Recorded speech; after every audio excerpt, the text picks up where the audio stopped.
Hi Neha, how are you after long time.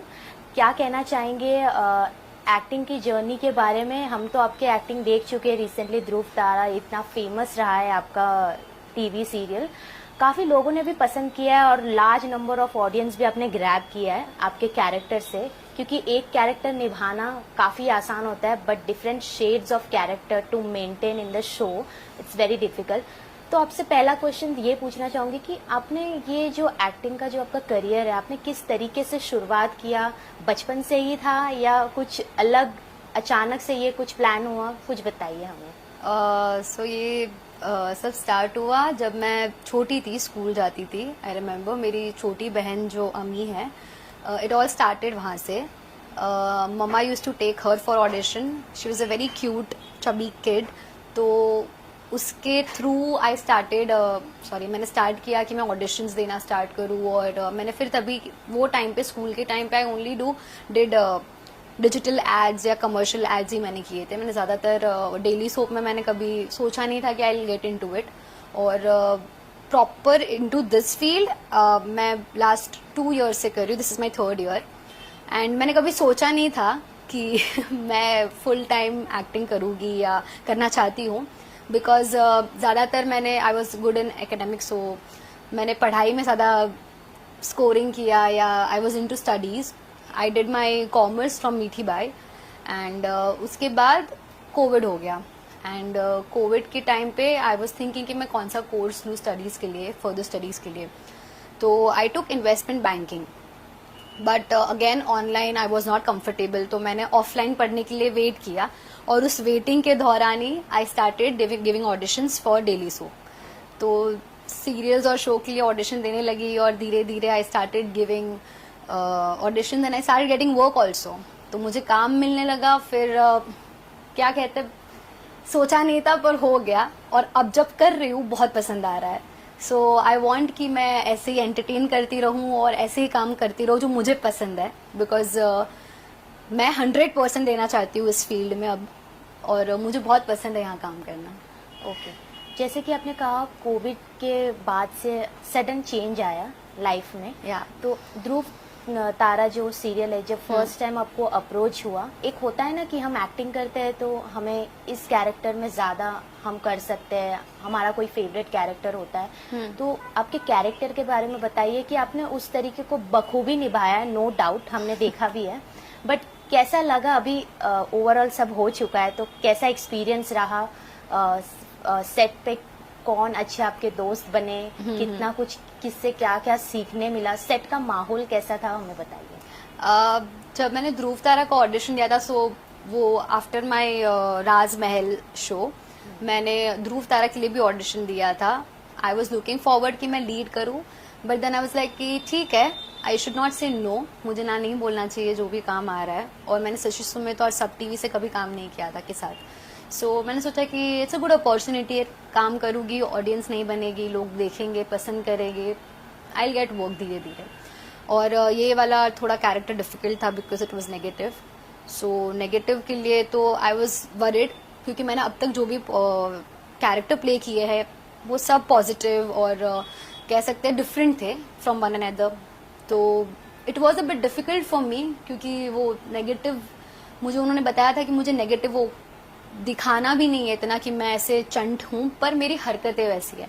सो वो एक face पे लाना या मेरी बातों पर लाना वो बहुत डिफिकल्ट था, और ऊपर से वो पीरियोडिक ड्रामा था तो हिंदी तो but it was a good journey overall Dhruv Tara में, बिकॉज बहुत लोगों को मिलने, मतलब बहुत सारे एक्सपीरियंस लोगों के साथ मैंने वर्क किया। नारायणी शास्त्री बोलो, कृष्ण भारद्वाज का हो, सेनापति सिंह जो थे, विनीत चौधरी, राइट, तो उनके साथ भी मैंने काम किया। लवली कास्ट आज से बहुत मज़ा आया इन सब के साथ काम करने में, और सीखने भी बहुत मिला। बहुत करेक्शन, ऑटो करेक्शन मेरे हुए जो मैं बोलती हूँ डिक्शन में और सब चीज़ों में। And even Riya is very sweet, I like work with her also, so she is a friend of mine now. And apart from that I'd say कि थोड़ा डिफरेंट था this character for me overall. इतने time से जो 2 साल मैंने काम किया, ये थोड़ा डिफरेंट था, क्योंकि इसमें एक कह सकते हैं ना, इतने variations in this 3 months I gave, वो पूरे शो में भी मुझे कम देने मिलते थे बिकॉज वो पॉजिटिव कैरेक्टर था. एंड आई फील कि जो नेगेटिव कैरेक्टर होता है उसे बहुत प्ले करने या बहुत वेरिएशंस देने मिलते हैं, क्योंकि वो पॉजिटिव से नेगेटिव हुई, फिर वो प्यार में भी है, पति को झूठ भी बोल रही है और फैमिली को भी संभाल रही है, मैनिपुलेट कर रही है सबको. तो वो सब चीजें एक दिखाना थोड़ा डिफिकल्ट हो रहा था मेरे लिए, but the team was so kind and so nice कि सबने मेरी बहुत मदद की. Basically it's a grey shades. Overall आपने नेगेटिव कैरेक्टर अपनाया है, क्योंकि नेगेटिव कैरेक्टर प्ले करना it's a very strong character. Positive तो आप कर ही लेंगे, राइट. कोई भी अवतार में आपको दिया जाए, कोई भी रोल या कैरेक्टर दिया जाए, बट नेगेटिव एक ऐसा चीज है, इसमें आप डिफरेंट वेरिएशंस क्रिएट करते हैं. तो इस कैरेक्टर में सबसे मतलब आपने क्या सीखा इस कैरेक्टर से? इसमें कह सकते हैं मैंने एक तो जो चेंज ओवर जो एक वर्ड था, आई वॉज नॉट अंडरस्टैंडिंग. जो डायरेक्टर कह रहे थे कि चेंज ओवर लाओ, चेंज ओवर लाओ. अब मैं क्या कर रही थी, आई रिमेम्बर मेरा जो फर्स्ट टाइम जो रिवील हो रहा था नेगेटिव में, उसमें मैंने चेंज ओवर मैं ना लाइन्स के साथ साथ दे रही थी. लाइक मैं पॉजिटिव बोल रही हूँ या जो नेगेटिव लाइन्स भी बोल रही हूँ, उसमें भी मैंने रिएक्शन देना स्टार्ट कर दिया, which was wrong.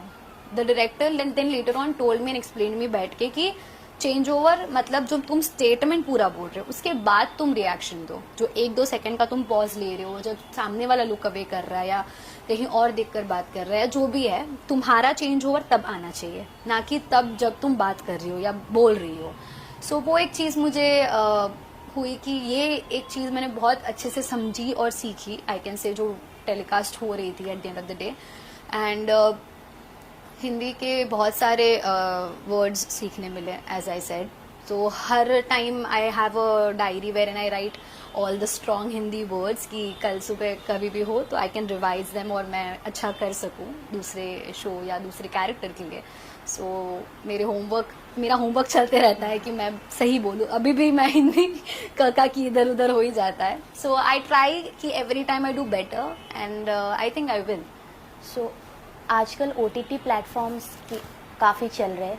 So is there any plan for working with OTT platforms और एनी स्टोरी और documentary? Is there any plan for your? Definitely. Wherever I get opportunity, I would like to work, and with whoever I can, I will. It's just कि wherever I'll be comfortable, I can say. जहाँ मेरा comfort होगा, जहाँ मैं comfortable होगी, I'm in for it. I can work with any channel, any media. I'm fine with it. Okay. Bollywood आजकल काफ़ी hype में है. बैक टू बैक मूवीज आ रहे हैं, सिनेमा में लोग जा रहे हैं. तो एक होता है हमारा ड्रीम कि ये एक्टर हो या ये एक्ट्रेस हो या ये डायरेक्टर हो, इनके साथ काम करना हमारा एक ड्रीम होता है. Absolutely. आपका क्या ड्रीम है और आप किससे इंस्पायर होते हैं? I think I would want to work with Sanjay Leela Bhansali. I can say, क्योंकि मे बी लास्ट जो मैंने 2-3 शोज किए हैं वो सब थोड़े historical periodic drama, and recently he has launched really like good movies periodic drama mein. So maybe to be one of them, or maybe just getting a small role also would be a very good thing for me. I can say I'll be learning a lot. और inspired होना तो I think since childhood I love Aishwarya Rai, so I do look upon her and I try, you know, no, I won't say कि I'll copy her, but I don't know, I just love her, I idolize her. So somewhere I adore her and I would want to be like something उसके आसपास. Okay. Bigg boss तो पता ही होगा. Yeah. Big boss और खतरों के खिलाड़ी, which kind of person you are? I think then I would choose Big Boss because I can't deal with insect or caterpillar. वो सब I just cannot, मुझसे नहीं होता. How much you follow big boss? आप अभी big boss देख रहे हैं? अभी जो आया है बिग बॉस 17. देखती नहीं हूँ, थोड़े बहुत ग्लिम्स देख लेती हूँ, जैसे इंस्टा पे दिख जाता है या टेलीविजन पे भी, because my family watch it. So घर वाले देखते हैं तो थोड़ा बहुत ध्यान चला जाता है एंड देखती हूँ थोड़ा बहुत जो. How much open you are for it? क्योंकि बिग बॉस में अगर आपको अप्रोच किया जाए तो आप जाना पसंद करेगी? अगर हाँ, तो किस तरीके से अपने आप को उस माहौल में ढालेगी? क्योंकि इस बार गेम बिग बॉस में काफी टफ हो रहा है और काफी स्ट्रॉन्ग कंटेस्टेंट डिफरेंट प्लेटफॉर्म से आ रहे हैं.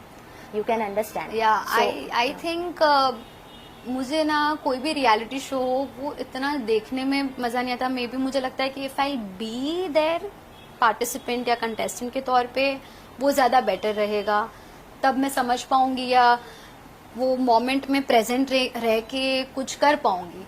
देखना मुझे थोड़ा सा बोरिंग लगता है, but being there on the other side I think it would be quite interesting, because तभी तो सोचना होता है, तभी तो डिसीजंस बनते हैं और तभी गेम खेलते रहते हैं। So I think I be in for it maybe whenever the opportunity arrives and I think that's right time to be in it. So I will be in for it and I don't know actually कि मैंने क्या मतलब मैं क्या सोच कर जाऊंगी या क्या प्लान करके, but I think it would be fun. Okay.